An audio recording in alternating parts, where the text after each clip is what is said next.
السلام علیکم ورحمۃ اللہ وبرکاتہ۔ آپ دیکھ رہے ہیں ہمارا یوٹیوب چینل مولانا اشرف علی خان۔ میں ہوں محمد عثمان۔ آج کی اس ویڈیو میں ہم صحن حرم سے غزہ کی پارکنگ اور پھر وہاں سے مسجد جورانہ تک جائیں گے۔ اس وقت ہم صحن حرم میں موجود ہیں اور ہمارے سامنے مکہ کلاک ٹاور ہے، اور اس وقت ہمارے دائیں جانب حرم کی نئی توسیع، اور یہ وہ راستہ ہے جو آج کل عمرہ زائرین کے لیے کھولا جاتا ہے، لیکن اس راستے سے صرف احرام والوں کو گزرنے کی اجازت ہے۔ بغیر احرام کے آپ یہاں سے گزر نہیں سکتے۔ اس وقت میرے بالکل سامنے اجیاد روڈ ہے۔ یہ سامنے والا راستہ اجیاد روڈ کہلاتا ہے، اور یہ اجیاد گیٹ ہے۔ اجیاد گیٹ اور اجیاد روڈ کے درمیان یہ جو پل نظر آ رہا ہے، یہ وہی راستہ ہے جس راستے سے گزرتے ہوئے ہم خانہ کعبہ پر پہلی نظر حاصل کرنے کے لیے گئے تھے۔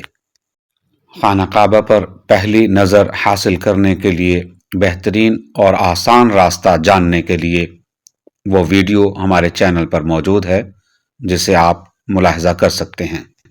اس ویڈیو میں نے بتایا تھا کہ آپ پل سے گزرنے کی بجائے نیچے سے بھی جا سکتے ہیں۔ اس وقت ہم اسی راستے سے جا رہے ہیں، یعنی پل کے نیچے کی جانب سے۔ اس راستے سے گزرتے ہوئے ہم غزہ کی پارکنگ تک پہنچیں گے، جہاں سے ہم 10 نمبر بس، جو سرکاری بس ہے، اس میں سوار ہو کر مسجد جورانہ تک جائیں گے۔ میں دیگر ویڈیوز میں بھی بتا چکا ہوں کہ سعودی حکومت نے حافلات مکہ کے نام سے ایک سروس شروع کی ہے، جس میں ابھی تک یعنی فروری 2023 تک بالکل مفت سروس مہیا کی جا رہی ہے، اور مکہ شہر میں آپ کسی بھی جگہ مکہ بس سروس کو استعمال کرتے ہوئے جا سکتے ہیں۔ جس راستے سے اس وقت ہم گزر رہے ہیں، اس راستے سے جاتے ہوئے ہمارے بائیں جانب سب سے پہلے وہ جگہ، وہ مقام ہے جہاں میتوں کو لایا جاتا ہے، اور ہر فرض نماز کے بعد نماز جنازہ پڑھی جاتی ہے۔ اس سے آگے ہمارے بائیں جانب صفا گیٹ ہوگا۔ صفا گیٹ سے آگے وہ لفٹ اور سیڑھیاں ہیں جن کے ذریعے سے آپ صفا مروہ کی مختلف منازل تک جا سکتے ہیں۔ اس سے تھوڑا سا آگے جا کر باب عمرہ اور پھر مروہ گیٹ موجود ہے۔ اسی راستے کے ذریعے ہم جبل ابی قبیس کے ساتھ ساتھ چلتے ہوئے شیب ابی طالب اور اس پارکنگ کی طرف چلے جاتے ہیں جو حضرت علی رضی اللہ تعالی عنہ کے نام سے منسوب ہے۔ یہی راستہ ہمیں حضور نبی کریم صلی اللہ علیہ وسلم کی جائے پیدائش تک لے جاتا ہے۔ وہاں سے ہوتے ہوئے ہم غزہ کی پارکنگ تک پہنچیں گے۔ یہاں سے کچھ ہی دور چلنے کے بعد ہمارے بائیں جانب ایک گیٹ نظر آئے گا، یہ صفا گیٹ ہے۔ اس گیٹ کے ذریعے آپ صفا مروہ کے گراؤنڈ فلور پر جا سکتے ہیں، لیکن جس وقت رش زیادہ ہو تو پھر اس راستے سے داخلہ بند کر دیا جاتا ہے اور صرف باہر نکلنے والوں کے لیے راستہ کھولا جاتا ہے۔ اس وقت آپ کو سبز روشنی نظر آ رہی ہے، یہ صفا پہاڑی ہے جہاں سے سعی شروع کی جاتی ہے، یعنی صفا مروہ کے 7 چکر اس جگہ سے شروع کیے جاتے ہیں۔ ہم جیسے ہی صفا گیٹ سے آگے کی طرف موو کرنے لگے تو ہمارے سامنے کی جانب سے میتوں کو لایا جا رہا تھا، جن کی نماز جنازہ عشاء کی نماز کے بعد پڑھائی جانی تھی۔ میتیں اس وقت ہمارے سامنے سے لے جائی جا رہی ہیں، اور ابھی اس راستے سے ان کو اندر لے جایا جائے گا جہاں نماز جنازہ ادا کی جاتی ہے۔ آج کل امام کعبہ برآمدے میں نماز ادا فرماتے ہیں اور وہیں سے پھر اس مقام تک آ جاتے ہیں اور وہاں نماز جنازہ ادا کرتے ہیں۔ اللہ تعالی حرمین شریفین کو ہمارا بھی مدفن بنا دے۔ یہاں سے ہم آگے کی طرف موو کرتے ہیں۔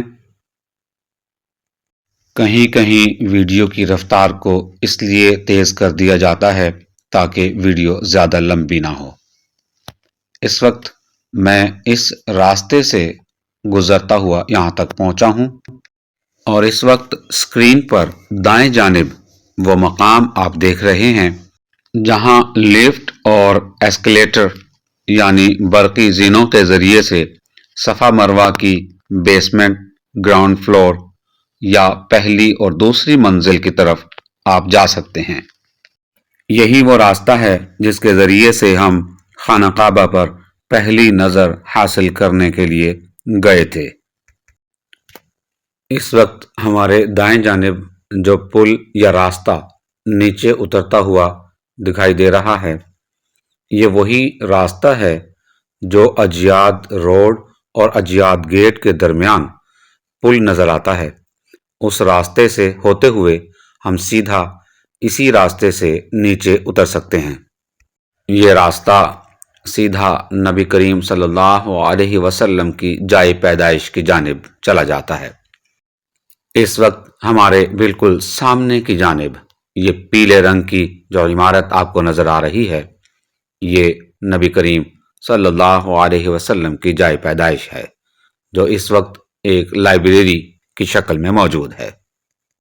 اور ہمارے بائیں جانب یہ جو مینار ہمیں نظر آ رہا ہے اور اس کے سامنے یہ گیٹ، یہ مروہ گیٹ ہے۔ اگر آپ مروہ گیٹ سے باہر نکلیں تو اس راستے کے ذریعے بھی نبی کریم صلی اللہ علیہ وسلم کی جائے پیدائش تک پہنچا جا سکتا ہے۔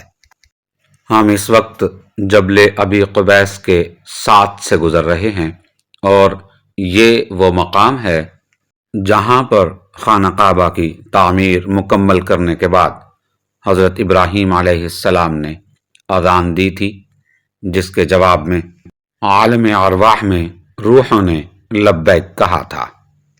یہاں سے تھوڑا آگے جانے کے بعد ہمارے دائیں جانب بلڈنگ کا وہ حصہ ہے جہاں میتوں کو غسل اور کفن دیا جاتا ہے۔ ابھی راستے میں ہم نے جن میتوں کو لے جاتے ہوئے دیکھا تھا، ان کے غسل اور کفن کا انتظام یہیں کیا گیا تھا۔ ہمارے سامنے کی جانب ایک پارکنگ ہے جو حضرت علی رضی اللہ تعالی عنہ کے نام سے منسوب ہے۔ اس مقام سے ہم نے بائیں جانب مڑنا ہے۔ یہاں سے کچھ ہی فاصلے پر نبی کریم صلی اللہ علیہ وسلم کی جائے پیدائش ہے اور اس سے پیچھے کی جانب جو پہاڑ ہمیں نظر آ رہا ہے، اس کے بارے میں کہا جاتا ہے کہ یہیں پر کھڑے ہو کر نبی کریم صلی اللہ علیہ وسلم نے انگلی کے اشارے سے چاند کے 2 ٹکڑے کیے تھے۔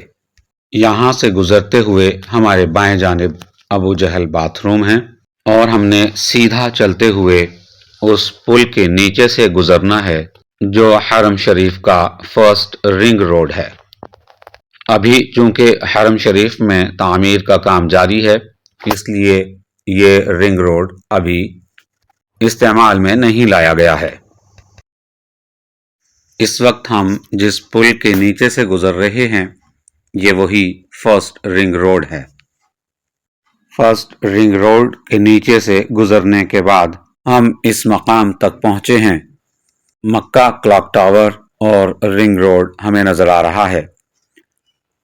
ہمارے قریب سے اس وقت 10 نمبر بس گزر رہی ہے، لیکن یہ اس کا سٹاپ نہیں ہے، اس لیے یہ یہاں نہیں رکے گی۔ بس سٹاپ تک پہنچنے کے لیے ہمیں ابھی مزید کچھ آگے جانا ہے۔ ہمیں دائیں جانب جو شیڈ یا چھپریاں نظر آ رہی ہیں، یہ وہی شیڈ ہے دن کے وقت جس کے نیچے سے گزرتے ہوئے ہم بس سٹاپ تک پہنچے تھے۔ بس سٹاپ تک پہنچنے کے لیے سب سے بڑی نشانی اس وقت ہمارے سامنے یہ شیڈ ہے۔ اس شیڈ کو جیسے ہی ہم کراس کریں گے اس سے آگے وہ بس سٹاپ ہوگا جہاں ہمیں 10 نمبر بس ملے گی۔ اس وقت ہم اس بس سٹاپ تک پہنچ چکے ہیں اور یہاں سے تقریباً ہر 10 منٹ کے بعد بس نکلتی ہے جس کے ذریعے آپ مسجد عائشہ، جبل نور اور مسجد جعرانہ جا سکتے ہیں۔ اس وقت ہم بس میں سوار ہو چکے ہیں۔ جن زائرین نے مسجد عائشہ جانا ہو وہ اس بس کے ذریعے سٹاپ نمبر 100 یا 102 ان میں سے کسی بھی سٹاپ پر اتر کر بس نمبر 2 یا بس نمبر 12 میں سوار ہو کر مسجد عائشہ جا سکتے ہیں۔ اسکرین پر دیکھا جا سکتا ہے کہ اگلا آنے والا سٹاپ نمبر 100 سول افیئرز ہے، اس کے بعد سٹاپ نمبر 102 اور ظاہر ہے۔ ان میں سے کسی بھی سٹاپ پر اتر کر آپ مسجد عائشہ تک جا سکتے ہیں۔ اور جو لوگ جبل نور یعنی غار حرا تک جانا چاہیں وہ سٹاپ نمبر 360 سٹاپ نمبر 360 پر اتریں گے اور وہاں سے جبل نور جا سکتے ہیں۔ سٹاپ نمبر 360 جس کا نام العدل ہے، لیکن اگر نام یاد نہ رہے تو نمبر یاد رکھا جائے 360 نمبر سٹاپ پر اتر کر وہاں سے بائیں جانب جبل نور تک پیدل جانا ہوتا ہے اور اس بس کا آخری سٹاپ مسجد جعرانہ ہے۔ ہم انشاءاللہ تعالی اگلی ویڈیو میں مسجد جعرانہ اور وہاں کے مناظر آپ کو دکھائیں گے، کیونکہ ایک ہی ویڈیو میں اتنا کچھ شامل کیا جائے تو ویڈیو بہت زیادہ طویل ہو جائے گی۔ آپ لوگوں سے درخواست ہے کہ نیکی کی بات، خیر کی بات دوسروں تک پہنچانے کی نیت سے ہماری ویڈیو کو شیئر کر دیں تاکہ دوسرے لوگ بھی ان معلومات سے فائدہ حاصل کر سکیں۔ اور اگر ابھی تک آپ نے ہمارا چینل سبسکرائب نہیں کیا تو مزید معلوماتی ویڈیوز، اصلاحی بیانات اور حرمین شریفین کی زیارات سے متعلق ویڈیوز دیکھنے کے لیے ہمارا چینل سبسکرائب کر دیں۔ انشاءاللہ بہت جلد مسجد جعرانہ کی ویڈیو کے ساتھ حاضر ہوں گے۔ تب تک کے لیے اللہ حافظ، فی امان اللہ، السلام علیکم ورحمۃ اللہ وبرکاتہ۔